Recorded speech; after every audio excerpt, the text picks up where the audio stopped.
Choisis la vie.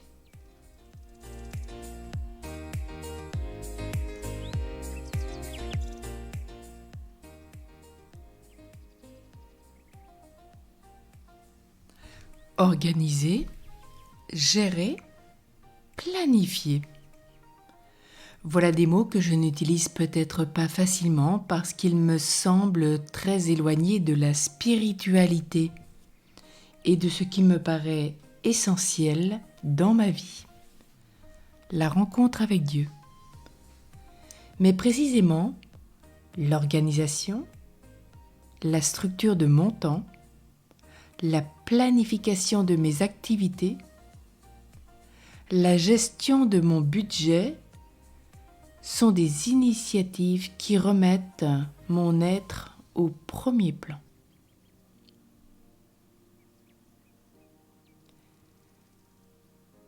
Je suis responsable de mes décisions et de tout ce que j'entreprends. Ainsi, quand je n'aurai pas la tête encombrée de pensées obsédantes concernant ce que je devrais faire et que je ne fais pas, et dans lesquelles je m'enlise par manque d'organisation, je pourrai plus facilement m'ouvrir à l'amour parce que je serai intérieurement plus disponible. C'est une clé essentielle pour la vie humaine et spirituelle.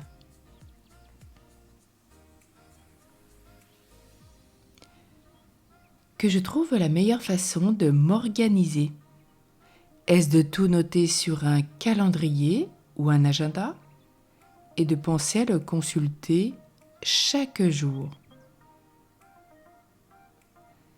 Est-ce d'avoir aménagé des temps réservés pour réaliser mes comptes parce qu'à ce moment de la journée ou de la semaine, je suis plus en forme? Ai-je besoin de récréation comme d'aller me promener ou d'écouter de la musique? D'aller à un concert, de me reposer avant d'entreprendre une activité que je trouve particulièrement rébarbative. À chacun sa méthode. Ses outils pour réussir à structurer son temps, gérer ses comptes, organiser ses activités, prévoir le moment idéal pour les mettre en œuvre, avoir du temps pour chaque membre de la famille. Je mets à leur place légitime les activités de gestion et j'apprends à les voir comme des amis. Ne sont-elles pas l'équivalent d'une thérapie qui m'aide à remettre de l'ordre dans ma vie? Rappelons-nous Dieu aux origines de la création. Genèse chapitre 1. Au cœur de ce tohu-bohu, Dieu nous rappelle la grâce de remettre de l'ordre, chaque élément à sa place dans l'ordre de la création.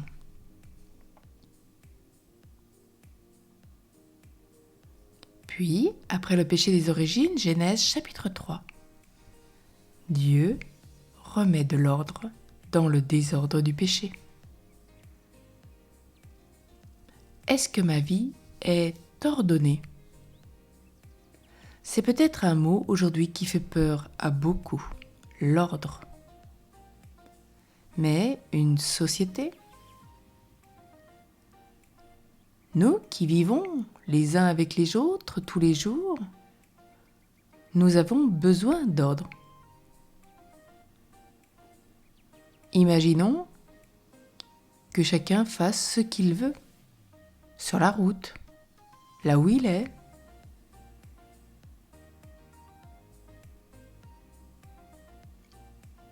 Rappelons-nous qu'il est bon que tout soit ordonné. Une maison bien rangée est agréable à vivre.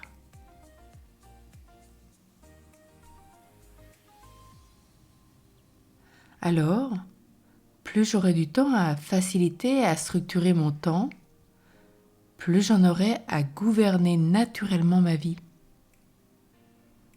Apprendre à gérer chaque journée, chaque semaine mettra progressivement de l'ordre dans ma tête.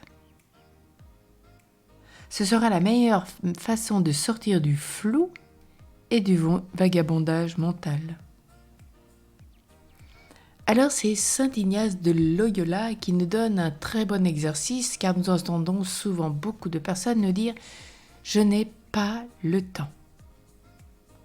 Nous allons faire un exercice en vérité. Ignace dit que c'est simple.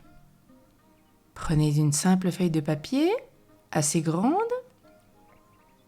sur laquelle vous noterez tout d'abord votre première journée, relecture de la journée de minuit à 23h59. Cet exercice ne peut être juste que s'il est vrai. Il se réalisera sur la journée, la semaine et pour les plus courageux, le mois. Il est extrêmement révélateur de ce que nous vivons et faisons. Heure par heure, je note ce que je fais. Exemple, minuit à 4 heures, je dors. 4 heures à 5 heures, oraison. 5 heures à 6 heures, je prends soin de moi, je petit déjeune, etc., etc. Et vous notez heure par heure, j'emmène les enfants à l'école, je vais au travail, je note le nombre d'heures, les temps de repas, les temps de détente. Soyez vrai. Au bout d'une semaine et surtout d'un mois, vous verrez que nous avons tous du temps et que nous avons perdu du temps. À nous de gérer notre temps, de le structurer, et cet exercice est une grâce particulière pour chacun.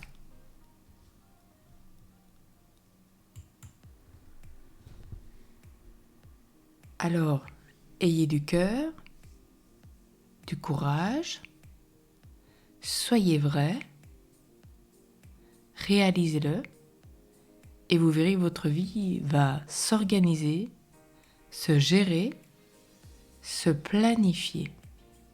Vous n'aurez plus de pensées obsédantes concernant ce que vous devez faire ou ce que vous n'avez pas fait. Vous ne vous enlisez plus par manque d'organisation. Vous serez plus disponible à l'amour de Dieu et de vos frères en respectant plus de temps aussi pour vous restructurer dans l'amour. Et de ce fait, vous serez intérieurement plus disponible pour tous. Quelle grâce!